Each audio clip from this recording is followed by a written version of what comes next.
হাইলাকান্দির ঐতিহাসিক সিদ্ধেশ্বর শিব মন্দির থেকে এসেছে একটি অত্যন্ত আনন্দের খবর। দীর্ঘদিনের অপেক্ষার অবসান ঘটিয়ে মন্দিরের পাশে নির্মিত হতে চলেছে একটি রোড ওভারব্রিজ, অর্থাৎ ROB। এই গুরুত্বপূর্ণ প্রকল্পের ভিত্তিপ্রস্তর শনিবার আনুষ্ঠানিকভাবে স্থাপন করেন কাটিগড়া বিধানসভা কেন্দ্রের বিধায়ক কমলাক্ষ দে পুরকায়স্থ। বরাক উপত্যকার অন্যতম প্রাচীন ও ঐতিহ্যবাহী এই সিদ্ধেশ্বর শিবমন্দির সম্পর্কে জনশ্রুতি রয়েছে যে এটি ঋষি কপিল মুনি প্রতিষ্ঠা করেছিলেন। প্রতি বছর হাজার হাজার ভক্ত এখানে পূজা ও দর্শনের জন্য আসেন। বিশেষ করে মহাশিবরাত্রি এবং বারুণী স্নানের সময় ভক্তদের সংখ্যা 1 লক্ষেরও বেশি হয়ে যায়। তবে মন্দিরের একেবারে পাশ দিয়ে রেললাইন চলে যাওয়ায় উৎসবের সময় ভক্তদের যাতায়াতে দীর্ঘদিন ধরে নানা সমস্যা ও নিরাপত্তাজনিত ঝুঁকি তৈরি হতো। সেই সমস্যা স্থায়ী সমাধানের লক্ষ্যেই অসম সরকার রেল বিভাগের সঙ্গে সমন্বয় করে এই রোড ওভারব্রিজ নির্মাণের উদ্যোগ গ্রহণ করেছে। ভূমিপূজা ও ভিত্তিপ্রস্তর স্থাপন অনুষ্ঠানে মন্দির পরিচালনা সমিতির সদস্যবৃন্দ, স্থানীয় গণ্যমান্য ব্যক্তিবর্গ এবং অসংখ্য ভক্ত উপস্থিত ছিলেন। বিধায়ক কমলাক্ষ দে পুরকায়স্থ জানান, আগামী 4 মাসের মধ্যেই এই ROB এর নির্মাণ কাজ সম্পূর্ণ করার লক্ষ্য নির্ধারণ করা হয়েছে। এই সেতু নির্মিত হলে ভক্তদের যাতায়াত হবে আরও সহজ, নিরাপদ এবং নির্বিঘ্ন।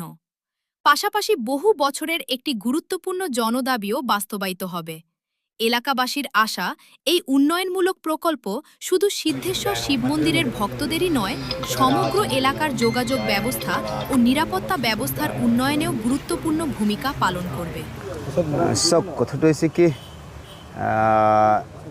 এই কামৰ লগত বা FOB সিদ্ধেশ্বৰ শিৱবাৰীত হ'বলৈ হোৱাৰ কাৰণে এই অঞ্চলৰ মানুহে আমি বাৰ আমি ডিমাণ্ড জনাইছিলোঁ, কিন্তু আমাৰ ডিমাণ্ডটো গ্ৰহণ কৰা নাই। এইটো কাৰণে গ্ৰহণ কৰা নাই যে এটা মন্দিৰৰ কাৰণে এটা FOB হ'ব, এটা এটা ইম্পচিবল বস্তু। এনেকৈ হৈ গ'ল আৰু বস্তুটো যে কিমান মানুহ আহিব, কি আহিব।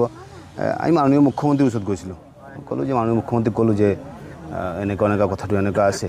মুখ্যমন্ত্ৰী মহোদয় লগে লগে লিখি দিলে আৰু মই প্ৰচেছটো কৰালোঁ। মই চেয়াৰমেনৰ জায়গানে লগ ধৰিলোঁ আৰু গোটেই বস্তু লগ ধৰিলোঁ, বস্তুখিনি বুঝালোঁ যে এই FOB খালি এটা FOB নহয় আৰু যেনে FOB মানুহকেইটা এই FOBৰ লগত আমাৰ আধ্যাত্মিকতা, আমাৰ ত্যাগ, আমাৰ তপস্যা, আমাৰ সনাতন ধৰ্মৰ বহুতখিনি জড়িত হৈ আছে। আৰু সেইটো কাৰণে আমি অনুৰোধ কৰিছোঁ, মাননীয় মুখ্যমন্ত্ৰীক অনুৰোধ কৰিছোঁ যে আপোনালোকৰ মুখ্যমন্ত্ৰী আপোনালোকে পঠাইছে যিটো চেংচন কৰি দিব লাগে। কম দিনৰ ভিতৰত চেংচন হৈ গ'ল আৰু টেণ্ডাৰ হৈছে, আজি ভূমি পূজা হৈছে, আজি পাইলিঙৰ কামখিনি ষ্টাৰ্ট হৈছে। তো এইটো কাৰণে আমাৰ কাৰণে এটা ডাঙৰ বস্তু মানে কি, এনে হয়তো বা আমি 500 কোটি টকাৰ কাম কৰিব পাৰি, এনে হয়তো বা 5000 কোটি টকাৰ এখন দলং বনাই দিব পাৰি, কিন্তু এই FOBখন টকা দি কেনে আমি মূল্যায়ন কৰিব নোৱাৰি। টকাৰ বহুত উৰ্ধত হয় এইখনৰ লগত আমাৰ আধ্যাত্মিকতা, আমাৰ ত্যাগ তপস্যা জড়িত হৈ আছে। সেইটো কাৰণে আজি আমাৰ কাৰণে বিশেষ দিন। আৰু এইটো হোৱাৰ লগে লগে চাওক, আপুনি চাব যে লাখ লাখ মানুহ আহে, কিন্তু আজি মানে ইমান দিন হৈছে এটা এক্সিডেণ্ট হোৱা নাই। প্ৰায় আধা ঘণ্টাৰ মূৰে ট্ৰেইনখিনি যায় আৰু এক্সিডেণ্ট এটা হোৱা নাই। আৰু তো এই যে আপুনি কেনেকৈ ক'ব, বেলেগত গ'লে এনেকুৱা হয়তো বা 500 এক্সিডেণ্ট হৈ গ'ল তেনে, এটা এক্সিডেণ্ট হোৱা নাই।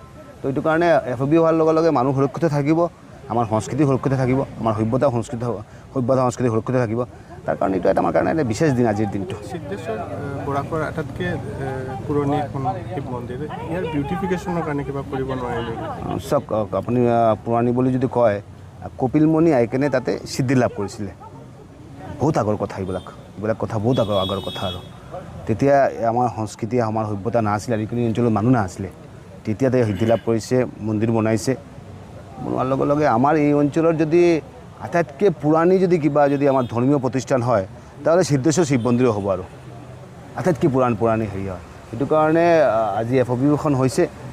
আজি অন্তত আমি এটা ৰিকগনিশ্যন পাইছোঁ। অহা যোৱাৰ কাৰণে আগতেতো ৰেলৰ ওপৰেদি অহা যোৱা কৰিব লাগিছিল। আজি হয়তো বা এইটো হৈছে যে নাই, আমি আমাৰ মন্দিৰত যাবলৈ আমি যেতিয়া যাম বাৰু, তেতিয়া অন্তত আমাৰ কাৰণে এখন FOB বনোৱা হৈছে। মানে কি, এই অঞ্চলত যোৱাৰ কাৰণে, এই মন্দিৰত যোৱাৰ কাৰণে আমাৰ এটা নিজস্ব আমাৰ এখন FOB আছে। আমাৰ জগাখিনি আমাৰ নিজস্ব হ'ল, আৰু এইটো কাৰণে আমাৰ বহুতখিনি জগা আছে। আগন্তুক দিন যাতে এইটো হেৰি কৰি কেনে আমি ইভিকশ্যন কৰি কেনে যাতে ভাল এটা যাতে ডিমাৰ্কেশ্যন কৰি কেনে ইভিকশ্যনটো কৰিব লাগে, তাৰ কাৰণে আমি এইটোৰ ওপৰত চিন্তা চৰ্চা কৰি আছোঁ। আৰু within a very short time সেইখিনি বস্তু আমি কৰাই দিম বাৰু। লগে লগে লগে লগে এই অঞ্চলটোক যাতে যাতে আমি যাতে এটা যাতে ঐতিহাসিক প্লেচ জেগাও হেৰি হৈছে দখল আমাৰ এইখিনি অঞ্চলটো পূৰা মন্দিৰৰ জেগা হয় আৰু আমাৰ জানামতে বহুতখিনি দখল হৈছে যদি হয় তেনেহ'লে আমি নিশ্চয় এইটো ক্লিয়াৰ কৰিবৰ কাৰণে যি বস্তু কৰিব লগা আছে কৰিম বাৰু আৰু এই অঞ্চলত যাতে এটা পাৰ্কৰ নিচিনা যাতে মানুহ যাতে ইভিনিঙত যাতে আহে যাতে তেনেকি আমি সিদ্ধেশ্বৰ শিৱ মন্দিৰত যাম বাৰু আমি বাবাৰ দৰ্শন কৰিবলৈ যাম যাতে এনেকৈ এটা পৰিৱেশ সৃষ্টি হয় তাৰ কাৰণে বিধায়ক হিচাপে মোৰ প্ৰচেষ্টা এটা আছে মই নোহোৱালৈ ক'বলৈ অকণমান টান পাওঁ সেইটো কাৰণে প্ৰচেষ্টা এটা আছে যেনেকৈ আমি FOBটো বনোৱাৰ কাৰণে হৈ যোৱাৰ পিছতে কৈছোঁ FOBখন হৈছে আৰু মানে কিন্তু আমি আজিৰ দিনত কৈছোঁ যে আমাৰ এখন পৰিকল্পনা আছে যাতে এই অঞ্চলখন বা এই সিদ্ধেশ্বৰ শিৱ মন্দিৰখন যাতে আমাৰ বৰাকবেলিৰ মাজত যাতে এটা আটাইতকৈ ধুনীয়া এটা প্ৰতিষ্ঠা আমাৰ শিৱ মন্দিৰ হয় বা মন্দিৰ এখন হয় যাতে আৰু যাতে বাহিৰৰ পৰা মানুহ আহি কেনে যাতে যাতে দৰ্শন কৰিবলৈ যাতে আহে যাতে তাৰ কাৰণে এটা যাতে পৰিৱেশ সৃষ্টি কৰিব পাৰি তাৰ কাৰণে যি কৰিব লগা আছে আমি within a very short time আমি এইখিনি বস্তু কৰাৰ কাৰণে আমি পদক্ষেপ হাতত লৈছোঁ আৰু ঠিক আছে